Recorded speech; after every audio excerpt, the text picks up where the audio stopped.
নমস্কার বন্ধুরা, আজকে আমার রেসিপি গোলমরিচ মুরগি। এই রেসিপি যত সহজে আপনি বানিয়ে ফেলতে পারবেন ঠিক ততটাই টেস্টি হবে আর একদম কম উপকরণ দিয়ে তৈরি হয়ে যাবে। আমি প্রথম এই আইটেমটা খেয়েছিলাম কলকাতার একটা বড় নামি রেস্টুরেন্টে। আমার এত ভালো লেগেছিল যে আমি শেফের কাছে রেসিপিটা জানতে চেয়েছিলাম, আর উনি আমাকে যে রেসিপিটা বলেছিলেন আজ আপনাদের সাথে সেটাই শেয়ার করব। ভালো লাগলে চ্যানেলটা সাবস্ক্রাইব করে পাশের বেল বাটনটা অবশ্যই ক্লিক করে দেবেন। প্রথমে আমি এখানে 800 গ্রাম মতো মুরগির মাংস নিয়েছি আর সেটাকে খুব ভালো করে ধুয়ে পরিষ্কার করে শুকিয়ে নিয়েছি। মিডিয়াম সাইজের পিস আমি এখানে ব্যবহার করেছি। এর মধ্যে প্রথমেই দিয়ে দিচ্ছি 100 থেকে 150 গ্রাম মতো টক দই। এই টক দই আমি বাড়িতেই তৈরি করেছি আর সেটাকে খুব ভালো করে ফেটিয়ে স্মুথ বানিয়ে নিয়েছি আর সেটা পুরোটাই দিয়ে দিলাম। যেহেতু গোলমরিচ চিকেন, তার জন্য গোলমরিচের পরিমাণ কিন্তু একটু বেশিই লাগবে, তাই 2 চামচ ভরে গোলমরিচ আমি দিয়ে দিলাম। আর দিলাম 2 চামচ মতো আদা, রসুন এবং লঙ্কার বাটা।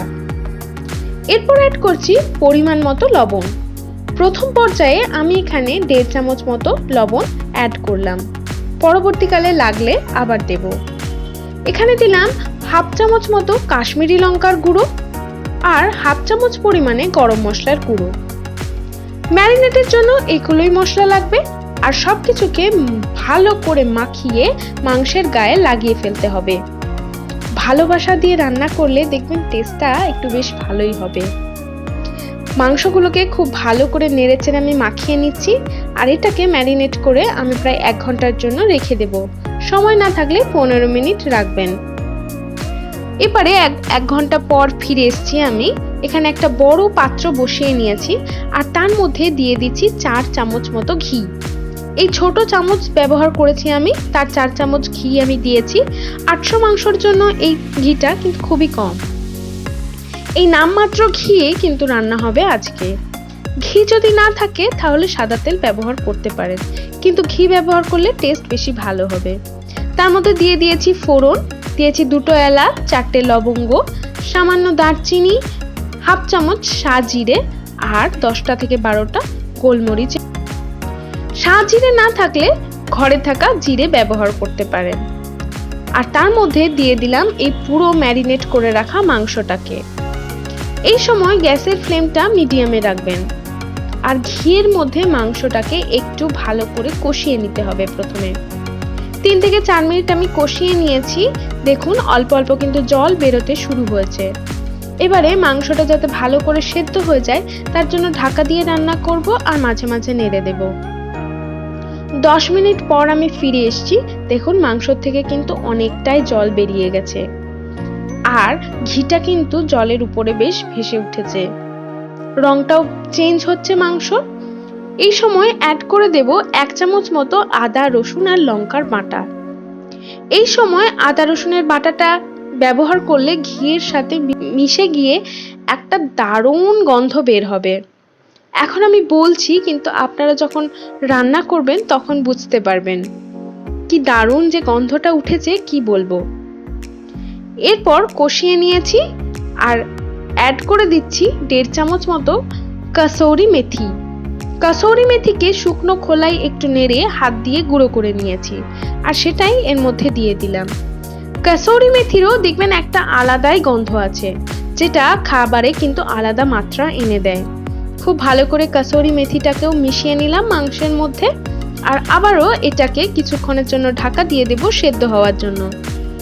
5 থেকে 7 মিনিট পর আমি ফিরে এসেছি আর দেখুন মাংস থেকে কতটা জল বেরিয়ে গেছে আর ঘি কিন্তু এবারে উপরে বেশ ভালো করে ভাসছে আর গ্রেভির রংটাও কিন্তু দারুণ এসছে।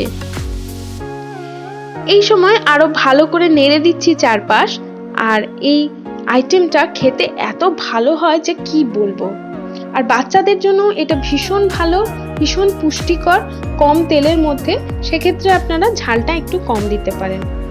আবারও কিছুক্ষণ ঢেকে দিয়েছিলাম আর দেখুন গল্প করতে করতে আমার মাংস কিন্তু একদম সিদ্ধ হয়ে গেছে, প্রায় 90% সিদ্ধ হয়ে গেছে। আমি টিপে দেখে নিচ্ছি যে ঠিকঠাক সেদ্ধ হয়েছে কিনা। এই সময় সামান্য জল অ্যাড করব। আমি যে দইয়ের বাটিটাতে দই ফেটিয়েছিলাম সেই বাটিটাতেই অল্প জল দিয়ে আমি সেই জলটাই অ্যাড করে দিলাম। আর হাফ পাতিলেবুর রস এভাবে চিপে উপর থেকে আমি অ্যাড করে দিচ্ছি এই মাংসের মধ্যে। এবারে আবারও খুব ভালো করে মিশিয়ে নিতে হবে।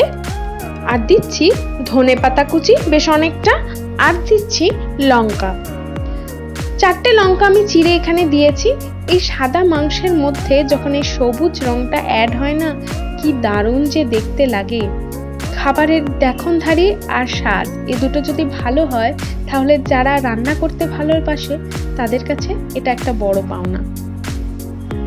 দিয়ে দিলাম অল্প পরিমাণে আরও নুন। আমি টেস্ট করে দেখলাম নুনটা একটু কম আছে, তাই অ্যাড করে দিলাম। আপনারাও এই পর্যায়ে নুন অ্যাড করে দিতে পারেন। আরও কিছুক্ষণ এটাকে ফুটিয়ে নেব যাতে নুনটা ভালো করে ঢুকে যায়। দেখুন ধনেপাতাগুলো কিন্তু ভালো করে মিশে গেছে আর নুনটাও ফুটে গেছে, আর মাংসগুলো কিন্তু হাড় থেকে এবারে ছেড়ে ছেড়ে আসছে, অর্থাৎ সিদ্ধ কিন্তু পুরোপুরি হয়ে গেছে। ঠিক এই লাস্ট পর্যায়ে অ্যাড করে দিচ্ছি আরও সামান্য একটু গোলমরিচের গুঁড়ো। আমি এই রান্নায় 3টে পর্যায়ে গোলমরিচ গুঁড়ো ব্যবহার করলাম। প্রথমে ম্যারিনেটের সময়, তারপর দিয়েছি গোটা গোলমরিচ ফোড়নে, আর নামাবার আগে আরও সামান্য গোলমরিচ দিয়ে নামিয়ে নিচ্ছি। আর এই গ্রেভিটা যাতে একটু ঠিক হয় তার জন্য এবারে এর মধ্যে অ্যাড করে দেব কর্নফ্লাওয়ারের গোলা। কর্নফ্লাওয়ারটাকে 1 চামচ নিয়েছি এখানে, আর সামান্য জল মিশিয়ে নিয়েছি আর ভালো করে গুলে নিচ্ছি। এই গোলা কর্নফ্লাওয়ার এর মধ্যে দিয়ে দিচ্ছি আর একটু ভালো করে এবার খুন্তি দিয়ে নাড়িয়ে নেব। তাহলেই দেখবেন গ্রেভিটা 1 থেকে 2 মিনিটের মধ্যেই কিন্তু বেশ ঠিক হয়ে আসবে। এই যে দেখুন কি দারুণ হয়ে গেল গ্রেভিটা। ঠিক রেস্টুরেন্টে কিন্তু এই রকমই আপনারা গোলমরিচ মুরগি পাবেন। বাড়িতে ট্রাই করে দেখুন। গরম গরম গোলমরিচ মুরগি একদম রেডি।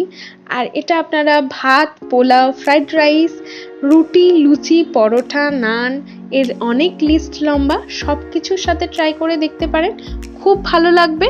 আর যদি রেসিপিটা ভালো লেগে থাকে তাহলে প্লিজ চ্যানেলটাকে সাবস্ক্রাইব করে দিন আর পাশের বেল বাটনটা অন করে দেবেন, আর ভিডিওটাকে একটা লাইক করে দেবেন, আর খুব বেশি ভালো লাগলে ভিডিওটা শেয়ার করে দেবেন।